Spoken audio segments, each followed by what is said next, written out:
Golf Central on YouTube, brought to you by the Chrome Soft Golf Ball from Callaway. The AT&T Pebble Beach Pro-Am becomes a signature event which involves a format change. The Pebble Beach Pro-Am, the RBC Heritage, the Wells Fargo and the Travelers Championship will all have no cuts. The player-hosted invitationals, which are the Arnold Palmer, the Memorial and the Genesis, are expected to have 70 to 80 player fields with a cut to the top 50 and ties plus a 10-shot rule. Texas Children's Houston Open will move from a fall event to the end of March, and the Memorial Tournament, traditionally held 2 weeks before the United States Open, will be held the week before the US Open and be part of a 3 consecutive week of signature events. And we're joined now by Tyler Dennis, the Executive Vice President and President of the PGA Tour.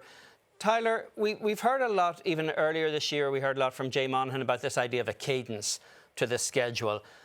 Have you achieved that cadence in your mind, and what were the biggest challenges in getting to what we see here?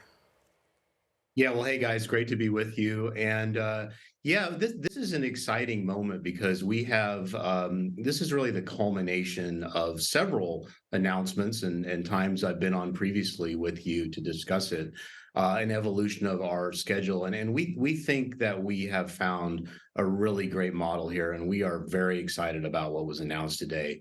To your question about cadence, that was a key thing that we focused on. And as you were going through the schedule a minute ago, you can see we've got 31 weeks from January to the beginning of the playoffs. There's 36 events, followed by our 3 FedExCup Playoffs. And the cadence of the events was really important because every week matters. You know, winning a PGA Tour event, no matter what it is a huge accomplishment. And tying every week together is very important. So the cadence between the full field events and the signature events, how those relate, the eligibility system that you were referring to, it all comes together in what we think is going to be a very compelling and dramatic season across each and every week. Tyler, this is the first year of designated events. Now they'll be called signature events. A lot of compelling golf was played. What's been the biggest takeaway from the tour and how these events played out in 2023? Yeah, Damon, I mean, this has been a transition year. It's been really exciting. We identified signature events this year. As you said, we called them designated this past season. And we've seen how it can all tie together. We've had great signature events, but we've also had some incredible full field events. And, you know, I'm thinking of the Honda Classic, the Mexico Open, and last week at the Wyndham Championship, all incredible tie-ins to moving into the playoffs. And a big change, as certainly you've talked about over the last few days, is the playoff field sizes. So it all tied together this year, but looking to next year where we've switched over to January to August, 31 weeks, like I said, a very compelling system that has the right cadence of signature events. It has the eligibility system to get in there. You've got the next 10 and the swing 5 categories so that every player every week matters and they can try to get into the signature events. I think it's going to be a really great product for fans to see in 2024. Tyler, outside of the playoff events that don't have a 36-hole cut, there'll be 5 other signature events where there is no cut. Those Friday storylines of players fighting into the weekend. What was the decision around that? How did the tour arrive to that choice? Yeah, you know, I think the way to think about it is with the change in eligibility, where the signature events have a smaller field size, and the primary eligibility category is the top 50 from previous year's FedEx Cup. So said another way, the players that get into the BMW Championship week after this week. That really is the cut to get into special events. That is the drama and the ability to fight, you know, one's way in, whether you're the best player that season or just even in those full field events leading in. So it really ties each and every week together. And we think it's going to be a really exciting thing for fans to watch. Tyler, your colleagues, most recently Ron Price in the Senate subcommittee hearing, have been fairly open about the challenges of maintaining purses for these signature events. Are you confident moving forward that these purses for these events can be sustained even without outside investment? Yeah, the product is something we're really proud of, and the value that we show our partners is always something we're thinking about. And we have some wonderful longtime partners on the PGA Tour, and you can see that across the entire list of the 36 events plus our 3 playoffs. We have our partner in FedEx and other longtime partners. So we feel really great about the value, and the system that we've laid out is something that is really meaningful to each and every tournament. So it's going to allow the tournament, the title sponsor in each place, to really make the most of the compelling drama throughout the season.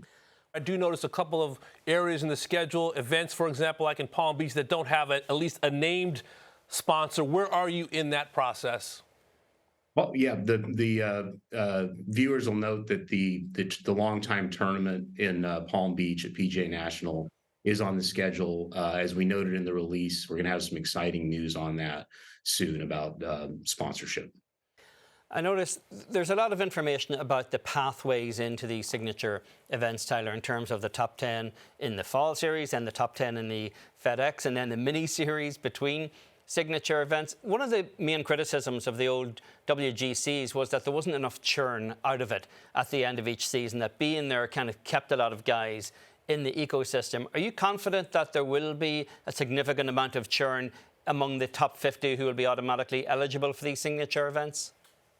Yeah, that churn's actually one of the things that we identified as the most critical component. And you go back to March when we announced the new competitive system that involves the signature events and the full field events and how they interact.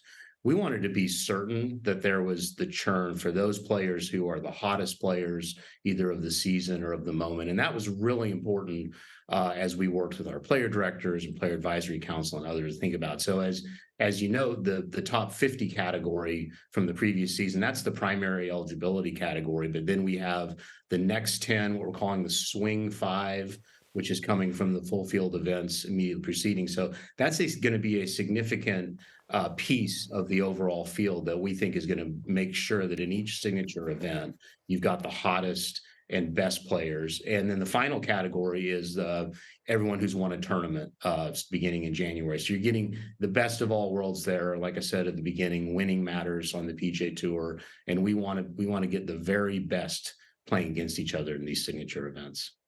One criteria I'm curious about, is there still the sponsor exemption, or let's call it the Tiger clause? What if Tiger decides he wants to play in a tournament, Tyler, that he is not eligible for under that criteria?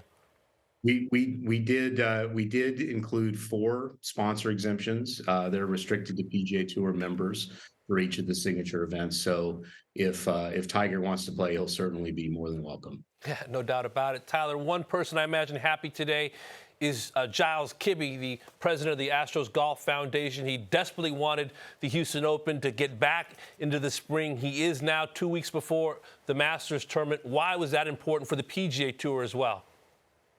Well, Jim Crane and Giles, that you mentioned in Houston, have just been incredible benefactors to the city, reinventing and restoring Memorial Park Golf Course. The Houston Open was long on the PGA Tour calendar, as you said, and really going back to when Mr. Crane first got involved, we identified that we would like to be able to have that in the network calendar portion of the season, and the stars aligned. It worked out, and we think we've got a great run there between the Players Championship and then those 3 weeks between that and the Masters. It's going to be exciting, and the final piece of it was, of course, Texas Children's coming on as the title sponsor. So really great things that Jim Crane and his team are doing in the city of Houston.